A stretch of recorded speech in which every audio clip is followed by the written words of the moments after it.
በኩሩሉስ ኦርሃን በመጀመሪያው ክፍል አሪፍ ነገሮችን አሳይተውናል።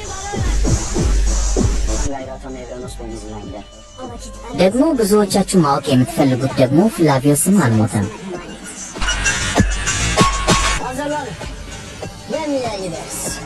የሻይሻ ቤይ ልጅ የሆነው የጊት ቤይ በጣም አሪፍ ጠላት ለመሆንም እየሞከረ ነው።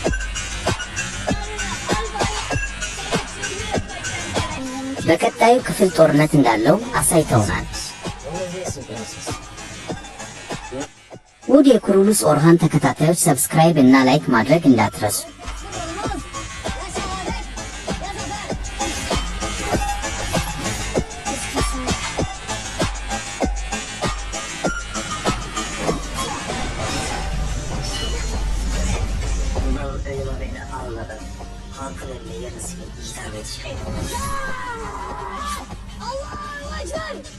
ፍላቪዮስ ጋር በሚዋጋበትም ጊዜ ከጣራ ላይ ሲወድቅ አሳይተናል።